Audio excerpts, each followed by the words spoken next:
Euromaxx highlights. And here's your host, Louise Houghton. Hello, thanks for joining us today.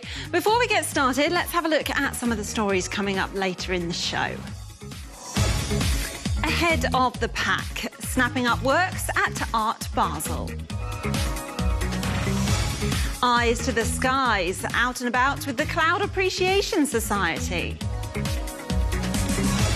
Down to the wire, a big concert for the St Thomas Choir. We begin today's show, though, in the Austrian city of Linz, where the Lentos Museum of Art is featuring an exhibition about cars. Until July, one of the many designs that can be seen there is the work of artist Hannes Laneder. His latest project is the reinvention of a Ferrari, but although it looks the same on the outside, as you can see here, it is the quietest and slowest sports car you will have ever seen. A red-hot mean machine strutting its stuff on the streets of Linz, Austria. At first glance, it would appear to be a Ferrari Enzo, the sports car named in honor of the brand's founder. But at the lights, it gets left in the dust, outpaced by even the most leisurely cyclists. It weighs in at 200 kilograms, all of it pedal-powered by Hannes Laneder. He's dressed in the guise of Burt Reynolds in the car race caper The Cannonball Run. It's a really uplifting experience being the slowest person on the road. Normally you move around and do things very quickly, so it's relaxing to ride so slowly. The car's gull-wing doors can be opened during transit. Its name is Fahrradi, a play on Fahrrad, the German word for bicycle, and Ferrari.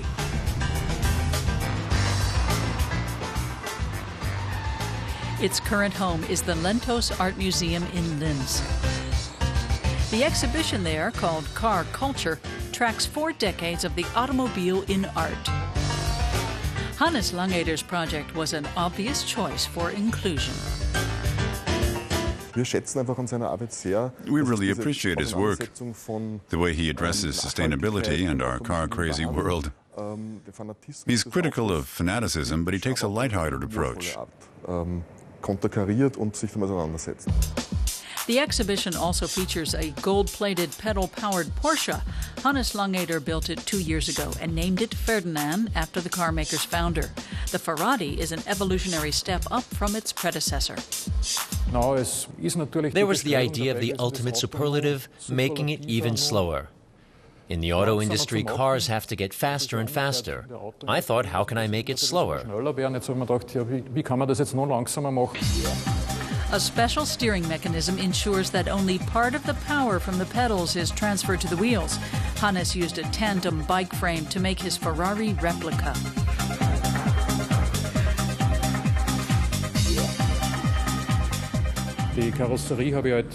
For the body, I first made forms out of cardboard.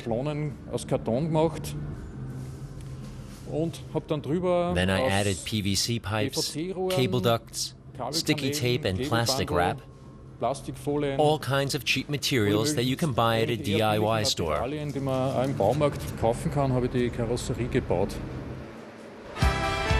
But he was always determined to stay true to the original design of Ferrari, and he appears to have succeeded on that front. Even the chairman of the Italian carmaker is impressed. This is something that I haven't seen yet, but could be not so far for a future car. He looks like a Ferrari. If he's not a Ferrari, he's a very good copy. It may not exactly burn rubber, but whenever this baby shows up, it turns heads.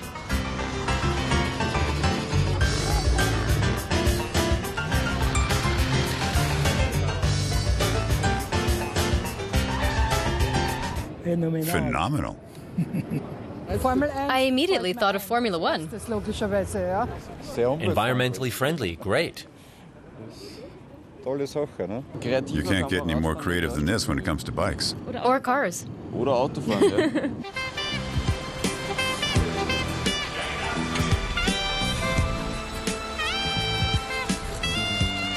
The Ferrari is a project that addresses the issue of future mobility. At the same time, it's a plea to slow down the pace of modern life.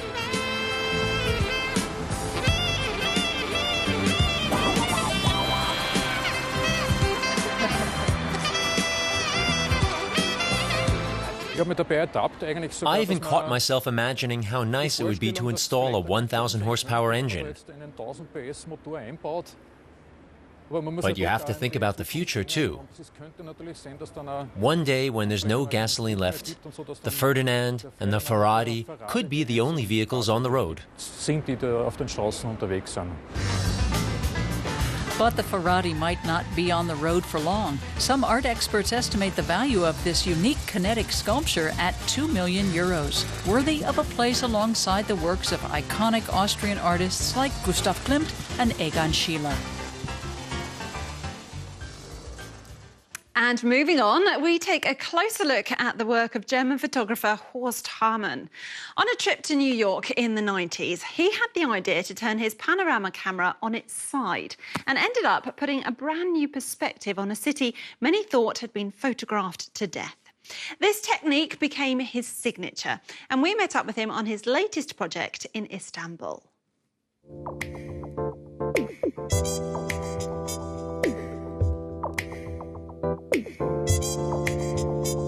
Portraits by Horst Hamann.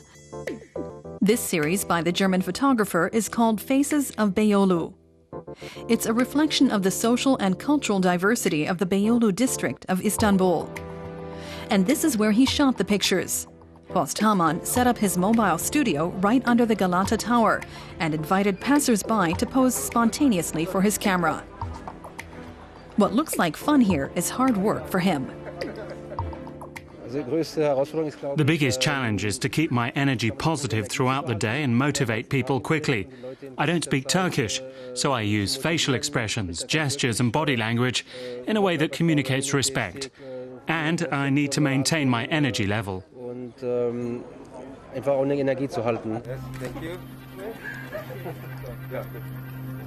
400 pictures in 3 days.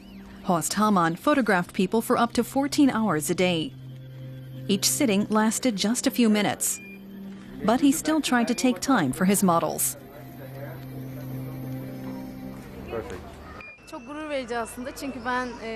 I've already seen some of his pictures. That's why it was very special for me to be photographed by him. It was fun.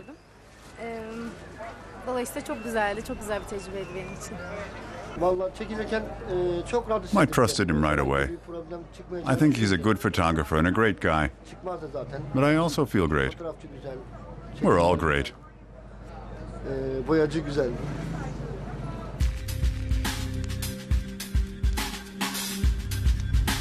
Horst Hamann often prefers to have his models pose with their eyes closed rather than open. An entire family with eyes shut is a powerful image that conveys a sense of connection. You have to let go, which isn't easy. Many people can't shut their eyes at all, they start to laugh. That's okay. It's hard to switch off in a studio with people walking by. Horst Hamann was born in the western German city of Mannheim in 1958, and as a young boy dreamt of playing soccer for the national team. He was a successful striker for his local club, and in his free time taught himself photography. When I was 11, I found a camera and took some black and white pictures of friends. At matches, I took photographs from the bench, so it was always soccer or photography. When he was 20, he decided to go to the US. Hamann is fascinated by New York City. He captured the city's towering skyline on camera over a 5-year period. His book of photographs, New York Vertical, won countless international awards. In 2006, soccer became a priority again. He's produced portraits of all of Germany's World Cup winners since 1954. He also photographed the players in Germany's squad in the Women's World Cup.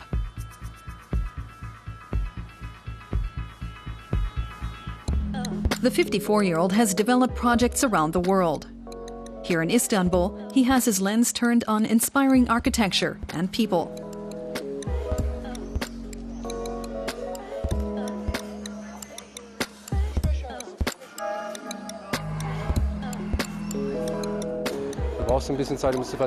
You need a bit of time to digest it. It's a great city and full of impressions, the people, the architecture, the history. Heavy stuff for an open-eyed, sensitive person. The metropolis of Istanbul.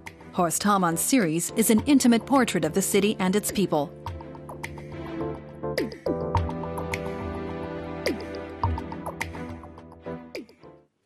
Now, this week, the Art Basel exhibition in Switzerland opened its doors for 2012 and welcomed top-notch artists, dealers, collectors, curators and critics.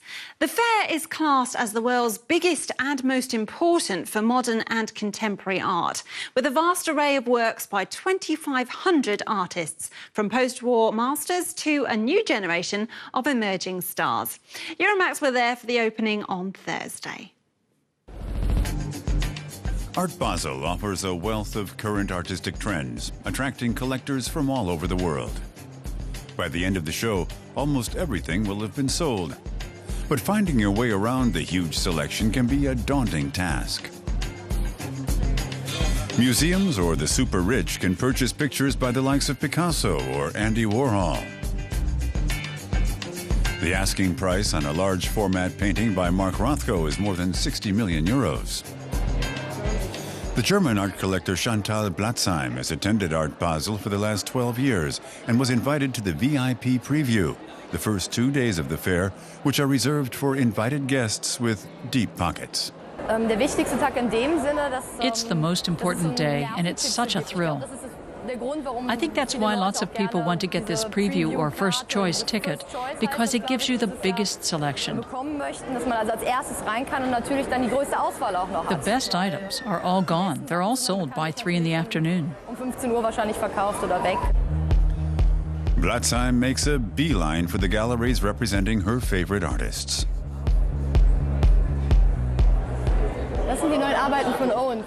These are the new works by Owen Gump. This is really nice. He comes from California, and I know him personally. He recently told me that he's looking at surfing culture, this love that people have for their surfboards. He's trying to transpose it. I think it's great. Ms. Chantal already has a work by Owen Gump in her living room. She and her husband primarily collect conceptual art. They have about 30 pieces in their home in Luxembourg. The rest of their collection of about 100 artworks is in a warehouse. It's getting harder because we're running out of space. But we try to live with the works, and we often exchange them. Every 6 months, we simply take a look at what we'd like to take down or take out of the warehouse and bring here again. And we change the whole arrangement of our artworks. Back at Art Basel, Chantal desperately wants a picture by Sergei Jensen, but no luck. I came in immediately at 11 o'clock when the fair opened, and I came straight here because I knew that Anton Kern was bringing a piece by Sergei Jensen. But when I got up here at 11:05, it was already sold. This is an installation by Mark Dion. We'd like to use you as our press spokeswoman. Let's see, what should I choose? Chantal has long had an interest in the American artist Mark Dion and has made an appointment with his gallerist. Dion created this installation during George W. Bush's presidency. I like humor, and I like things that are extremely meticulous, something that's socially and politically critical, right down to the smallest detail. Here we can all be the president if we just bring along the right accessories and the right trappings. Ms. Blatzheim isn't going to buy a large installation, but the gallerist also has drawings by Mark Dion. The pictures are a set, and together they cost 20,000 euros.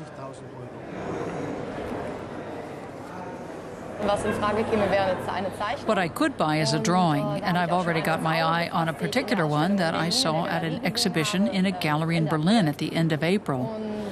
I'm going to talk to the gallerist about it. Even with a VIP card and the opportunity to buy early, collectors do need some luck at Art Basel.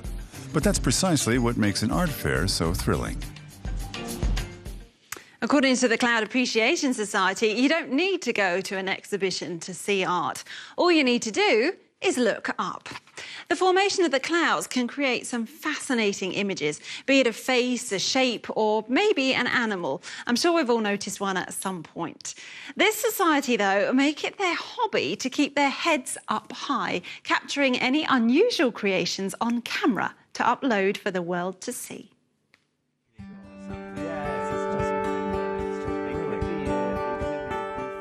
When Gavin Preder-Penny and Ron Westmaas take a stroll, the countryside can be this beautiful. But they've only got eyes for one thing: the clouds in the sky. 7 years ago, Gavin founded a club for like-minded people, the Cloud Appreciation Society. Its members' favorite pastime? Cloud spotting. You need special equipment, 2 eyes. And you need a special sort of character trait, which is to pay attention to your surroundings. Actually, no, it's nothing special required. All you need to do is realize that to find beauty and surprising stuff, you don't need to travel across the world. Like Ron Westmaas, who lives in the English countryside of Somerset, many cloud spotters are usually armed with a camera. Always carry a camera with you and look up, because if you have a camera with you and you're looking up, you will see some interesting things up there, and all you have to do is turn and click and you've got a lovely picture of a cloud, and it could be very interesting. With a little imagination, the photos exchanged by the cloud lovers on the internet show remarkable things.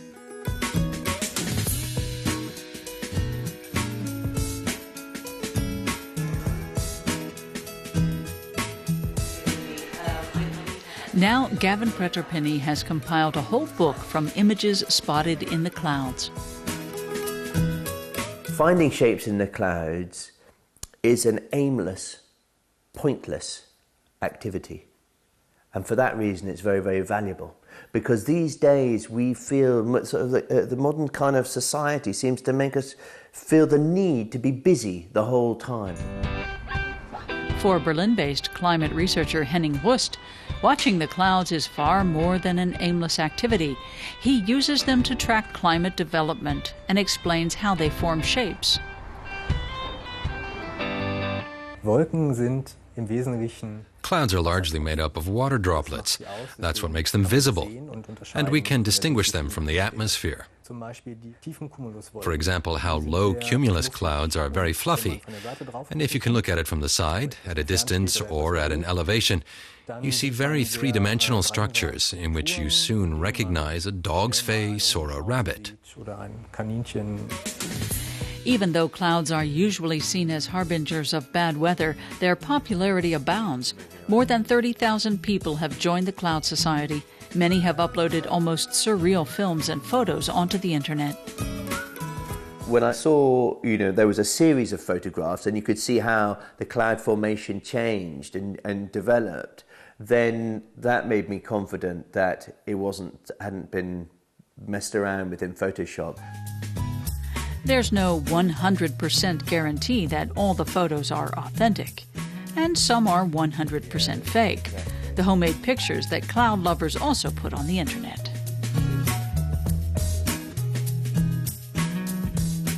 Any landscape artist knows that the clouds are how they bring a sense of drama, a sense of emotion into their painting. That's why clouds have been a popular motif in art for centuries, with angels in the skies of Baroque paintings. In the 17th century, they featured in the works of the Dutch landscape painters. And then 300 years later, in Emil Nolde's work. Clouds also appear in the contemporary works of German artist Gerhard Richter. or Dutch installation artist Bernard Smilde, who creates his own fleeting clouds. For Gavin and Ron, another day of cloud spotting draws to a close.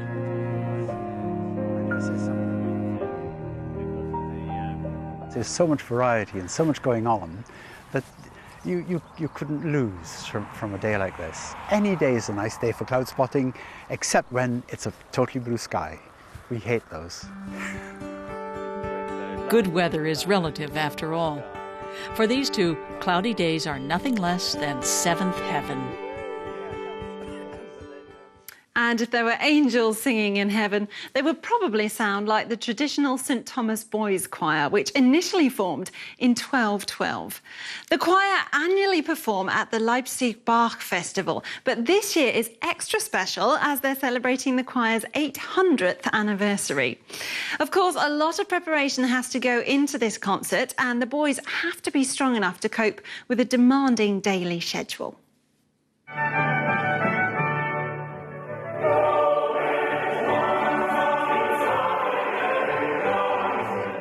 The St. Thomas Choir performing in their home church in Leipzig. This year, the choir is marking its 800th anniversary. Today's program includes Bach's Ascension Oratorio. Though the boys perform around the world, a concert in their hometown is always something special. I'm glad we made it, that the concert went well. It was good, but hard work. The 98 boys rehearsed especially hard for the occasion. 10-year-old Konstantin Haufer still has trouble with his pitch.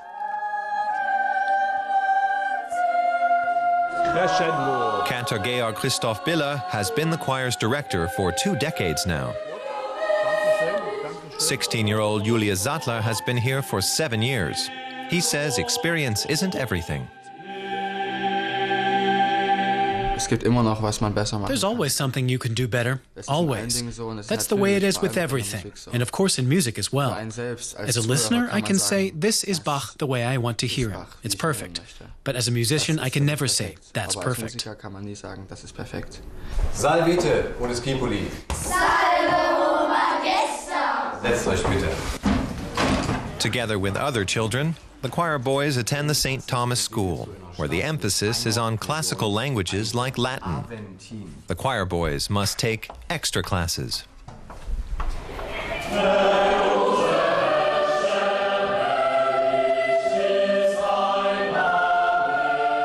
Lunch break is only 15 minutes. They begin with, what else? A song. It's an old ritual.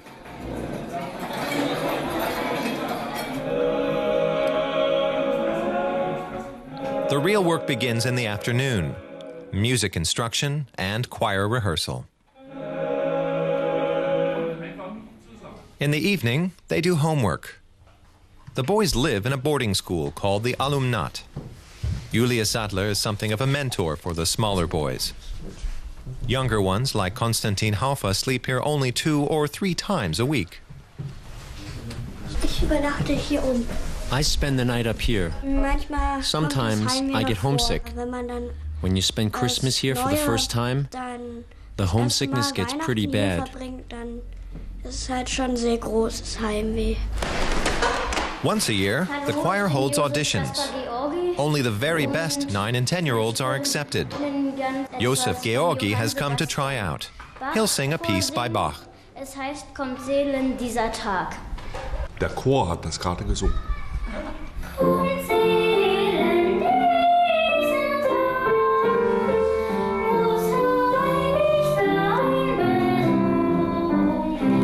But scholastic achievement is tested as well. For a successful career in the St. Thomas Choir, more than musical talent is needed. Its school is considered one of Saxony's best. Juggling instruction and music. 16-year-old Julius knows all about it. We're part of something big, and when you get older, you understand that much better than when you're little. Sure, the St. Thomas Choir sounds nice, but the older I get, the more I appreciate what it really means. You can't really grasp it entirely, but you get more of an idea.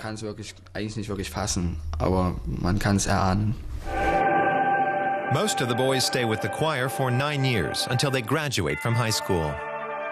But the experience of being a St. Thomas choir boy stays with them for the rest of their lives. And on that note, we come to the end of this edition of Euromaxx Highlights. So on behalf of all of the team here, thanks for joining us. And until next time, take care and goodbye.